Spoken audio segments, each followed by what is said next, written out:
ಕೇಂದ್ರ ಸರ್ಕಾರದವರಿಗೆ ನಾಚಿಕೆ ಬರಬೇಕು ಇಂಥ ಸ್ಟೇಟ್ಮೆಂಟ್ ಕೊಡೋಕ್ಕೆ. ನಾವು ₹100 ಕೊಡ್ತಾ ಇದ್ರೆ ನಾವು ಎಲ್ಲ ₹100 ನಮಗೆ ವಾಪಸ್ ಕೊಡಿ ಅಂತ ಹೇಳ್ತಾ ಇದ್ದೀವಲ್ಲ.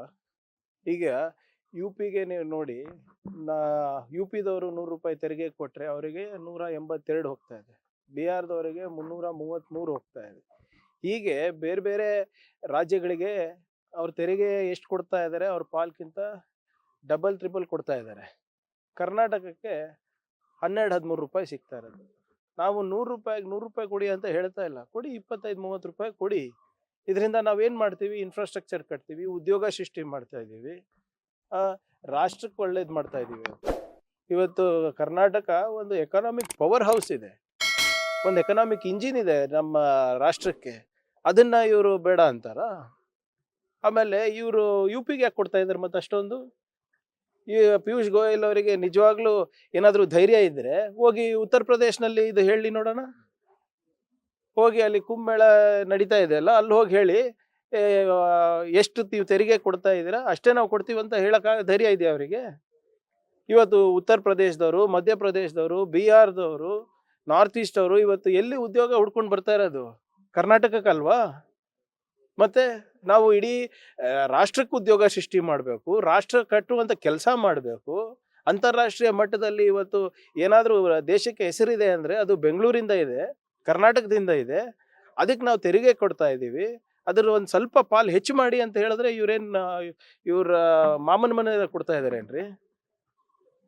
ಇದೇ ವಿಚಾರ ನೀವು ಬೇಕಾದರೆ ಮೋದಿಯವರು ಗುಜರಾತ್ ಚೀಫ್ ಮಿನಿಸ್ಟರ್ ಇದ್ದಾಗ ಇದು ಹೇಳಿದ್ದು. ಕೇಂದ್ರ ಸರ್ಕಾರ ಗುಜರಾತ್ ಮೇಲೆ ಏನೋ ದೊಡ್ಡ ಇದು ಎಹಸಾನ್ ಮಾಡ್ತಾ ಇಲ್ಲ, ಅವ್ರೇನೋ ಅವ್ರ ಮಾವನ ಮನೆಯಿಂದ ತಂದು ಕೊಡ್ತಾ ಇದಾರ ಅಂತ ಕೇಳಿದ್ರು. ಅಂದರೆ ಈ ಪಿಯೂಷ್ ಗೋಯಲ್ ಅವರು ಇವಾಗ ಏನೋ ಅವ್ರ ಮಾವನ ಮನೆಯಿಂದ ತಂದು ಕೊಡ್ತಾ ಇದ್ದಾರಾ? ಕನ್ನಡಿಗರ ಬೆವರು ಬೇಕು, ಕನ್ನಡಿಗರ ದುಡಿಮೆ ಬೇಕು, ಅವರ ತೆರಿಗೆ ಬೇಕು, IT ಬೇಕು, GST ಬೇಕು. ಸ್ವಲ್ಪ ಹೆಚ್ಚು ಕೊಡ್ರಿ, ಉದ್ಯೋಗ ಸೃಷ್ಟಿ ಮಾಡ್ತೀವಿ ಅಂದರೆ ಇಷ್ಟೆಲ್ಲ ಕೇಳಬೇಕು ನಾವು ಮಾತು. ಸೊ ಅದರಿಂದ ಇದಕ್ಕೆ ಉತ್ತರ BJP ಸಂಸದರು ಕೊಡಬೇಕಾಗ್ತಾರೆ. ಮಾತು ಮುಂಚೆ ಮೋದಿದು ಮನ್ ಕಿ ಬಾತು, ಪರೀಕ್ಷೆ ಪೇ ಚರ್ಚಾ ಅದೆಲ್ಲ ಮಾಡ್ತಾರಲ್ಲ, ಇದ್ರ ಬಗ್ಗೆನೂ ಹೇಳಿ ನೋಡೋಣ.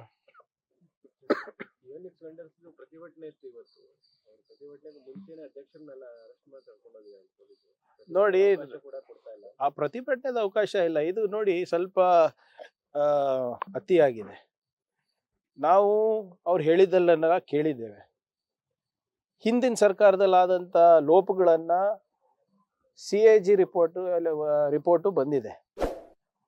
ನಾವು ಕಾನೂನಾತ್ಮಕ ಮಾಡಬೇಕಾದ್ರೂ ಕೂಡ ಹೀಗೆ ಬ್ಲ್ಯಾಕ್ ಮೇಲ್ ಮಾಡೋದು ಎಷ್ಟು ಸರಿ? ಆಮೇಲೆ BNSS ಪ್ರಕಾರನೇ ನಾವೇನು ಯಾವುದೋ ಪ್ರತಿಭಟನೆ ಹತ್ತಿಕ್ಕೋ ಪ್ರಯತ್ನ ಮಾಡ್ತಾ ಇಲ್ಲ. ಪ್ರತಿಭಟನೆ ಮಾಡಲಿ, ಬೇಡ ಅಂತ ಇಲ್ಲ.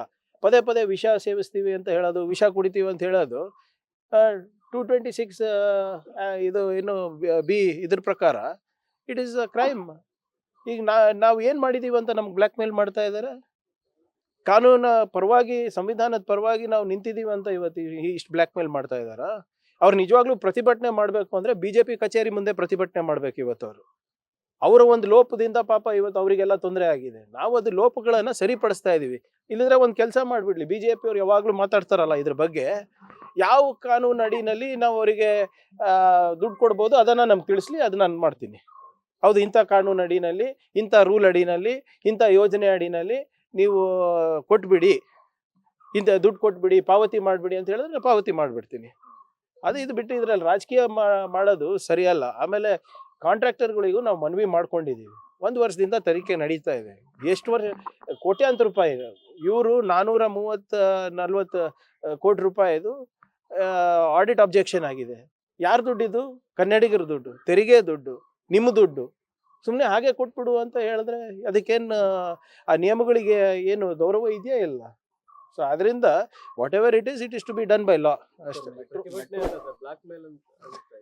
ಈಗ ಪ್ರತಿಭಟನೆ ಮಾಡಲಿ ಸರ್, ಬೇಡ ಅಂತ ಇಲ್ಲ. ಆದರೆ ಪ್ರತಿಭಟನೆ ಆಹ್ವಾನ ಮೆಸೇಜ್ನಲ್ಲಿ ಏನಿದೆ? ವಿಷ ಬಾಟಲ್ ತಗೊಂಡು ಬನ್ನಿ, ಅದು ಮಾಡಿ, ಇದು ಮಾಡಿ ಅಂದರೆ ಏನರ್ಥ? ಈಗ ನಮ್ಮಿಂದ ಏನಾದರೂ ಲೋಪ ಆಗಿದೆಯಾ? ಹೌದು, ನಮ್ಮ ಸರ್ಕಾರ ಬಂದ ಮೇಲೆ ಇಂಥ ಲೋಪ ಆಗಿದೆ, CAG ಆಡಿಟ್ ರಿಪೋರ್ಟ್ ತಪ್ಪು, ನೀವು ಸರ್ಕಾರದ ದುಡ್ಡು ಹೆಂಗೆ ಬೇಕಂಗೆ ಕೊಟ್ಬಿಡಿ ಅಂತ ಹೇಳಿಬಿಟ್ರೆ ನೀವು ಹೇಳಿ, ಯಾವ ಕಾನೂನು ಅಡಿನಲ್ಲಿ ಕೊಡ್ಬೋದು ಹೇಳಿ, ಅದು ಕೊಡ್ತೀವಿ ನಾವು. ಮೆಟ್ರೋ ದರ ಏರಿಕೆ ಆಗಿದೆ, ಇದನ್ನು ಸರ್ಕಾರ ಸಮರ್ಥನೆ ಮಾಡ್ತೀವಿ. ನೋಡಿ, ಮೊದಲನೇದಾಗಿ ಮೆಟ್ರೋ ದರ ಏರಿಕೆ ರಾಜ್ಯ ಸರ್ಕಾರದ ಹೊಣೆ ಅಲ್ಲ. ಅದಕ್ಕೆ ಫೇರ್ ಫಿಕ್ಸೇಷನ್ ಕಮಿಟಿ ಅಂತ ಗೌರ್ಮೆಂಟ್ ಆಫ್ ಇಂಡಿಯಾ ಆಕ್ಟ್ ಅಲ್ಲಿ ಇದೆ. ಇದಕ್ಕೆ ಏನಿದ್ರು ಕೂಡ ಕೇಂದ್ರ ಸರ್ಕಾರ ಜವಾಬ್ದಾರಿ. ತಮಗೆ ನೆನಪಿದ್ರೆ PC ಮೋಹನ್ ಅವರು ಮತ್ತು ತೇಜಸ್ವಿ ಸೂರ್ಯ ಅವರು ಜನವರಿ ಎಂಡ್ನಲ್ಲಿ ನಾವು ಮೋದಿ ಸರ್ಕಾರಕ್ಕೆ ಮನವಿ ಮಾಡ್ಕೊಂಡಿದ್ದೇವೆ, ಇದು ಏನೋ ಈ ದರ ಏರಿಕೆಯನ್ನು ನಾವು ಮುಂದೆ ಹಾಕ್ಲಿಕ್ಕೆ ನಾವು ಮನವಿ ಮಾಡ್ಕೊಂಡಿದ್ದೆ, ಅದು ಶಿಫಾರಸನ್ನು ಒಪ್ಪಿದ್ದಾರೆ ಅಂದ್ಬಿಟ್ಟು ಧನ್ಯವಾದ ಅಂತ ಹೇಳಿರ್ಲಿಲ್ವೇನ್ರಿ? ಅವಾಗ ತಾತ್ಕಾಲಿಕವಾಗಿ ಮುಂದೆ ಹಾಕಿದ್ಕೆ ಧನ್ಯವಾದ ಅಂತ ಹೇಳಿದ್ರು. ಈಗ ಏರ್ಸ್ಲಿಕ್ಕೆ ಅದು ಯಾರ ಜವಾಬ್ದಾರಿ? ಅವಾಗ ಮೋದಿ ಸರ್ಕಾರದ ಹೆಸರು, ಇವಾಗ ನಮ್ಮ ಹೆಸರು. ಅದೇ ನ್ಯಾಯ? ಮೊನ್ನೆ ಇಲ್ಲಿ ನಾವು BMTC ಮತ್ತು KSRTC ದರ ಹೆಚ್ಚಳ ಮಾಡಿದಾಗ ಎಲ್ಲರಿಗೂ ಗುಲಾಬಿ ಹೂವು ಕೊಟ್ಟು ಕ್ಷಮೆ ಕೇಳಿದ್ರಲ್ಲ, ನಾರಾಯಣ ಸ್ವಾಮಿ ಚೆಲುವಾದಿಯವರು ಮತ್ತು ಅಶೋಕ್ ಅವರು. ನಾನು ಅವ್ರಿಗೆ ಆಗ್ರಹಿಸ್ತಾ ಇದ್ದೀನಿ ತಮ್ಮ ಮುಖಾಂತರ, ದಯವಿಟ್ಟು ಮೆಟ್ರೋ ಸ್ಟೇಷನಿಗೆ ಹೋಗಿ ಮೋದಿ ಅವ್ರ ಪರವಾಗಿ ತಾವು ಕ್ಷಮೆಯನ್ನು ಕೇಳಿ. ಎಲ್ಲರಿಗೂ ಕೂಡ ಗುಲಾಬಿ ಹೂವು ಕೊಟ್ಬಿಟ್ಟು ನಮ್ಮಿಂದ ತಪ್ಪಾಗಿದೆ ಅಂತ ಕೊಡಿ. ಮೊನ್ನೆ ಮಾಡಿದ್ರಲ್ಲ KSRTCನಲ್ಲಿ ಬಸ್ ನಿಲ್ದಾಣದಲ್ಲಿ ಮಾಡಿದ್ದನ್ನ ಇವಾಗ ಮೆಟ್ರೋ ನಿಲ್ದಾಣದಲ್ಲಿ ಮಾಡಿ ಅಂತ ನಾನು ಆಗ್ರಹಿಸ್ತಾ ಇದ್ದೀನಿ. ಏರಿಕೆ ಆದಾಗ ಹೋರಾಟ ಮಾಡಿತ್ತು, ಆದ್ರೆ ಈಗ ಹೋರಾಟ ಮಾಡ್ತಿಲ್ಲ, ಮನವಿ ಕೊಡ್ತಾರಂತೆ. ಯಾರಿಗೆ ಮನವಿ ಕೊಡ್ತಾರಂತೆ?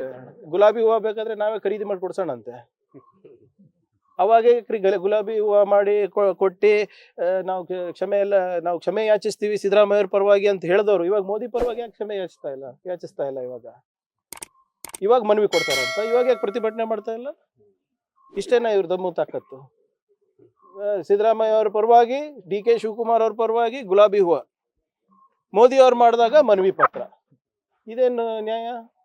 ಎಲ್ಲೋದ್ರು ಅವ್ರು ಸಂಸದರೆಲ್ಲರು. ಅದರಿಂದ ಏನಿದ್ರು ಕರೆಕ್ಟಾಗಿ ಮಾಡಲಿ. ಮಹಾರಾಷ್ಟ್ರದಲ್ಲಿ ಲೇಟೆಸ್ಟ್ ಹಾಗೂ ಇಂಟ್ರೆಸ್ಟಿಂಗ್ ಸುದ್ದಿಗಳಿಗಾಗಿ ಬಾಸ್ ಟಿವಿ ಕನ್ನಡ ಚಾನೆಲ್ನ ಸಬ್ಸ್ಕ್ರೈಬ್ ಮಾಡಿ. ಹಾಗೆಯೇ ಬೆಲ್ ಐಕಾನ್ ಪ್ರೆಸ್ ಮಾಡಿ. ಇದರ ಜೊತೆಗೆ ಫೇಸ್ಬುಕ್, ಇನ್ಸ್ಟಾಗ್ರಾಮ್, ಎಕ್ಸ್ನಲ್ಲೂ ಮಿಸ್ ಮಾಡದೆ ಫಾಲೋ ಮಾಡಿ.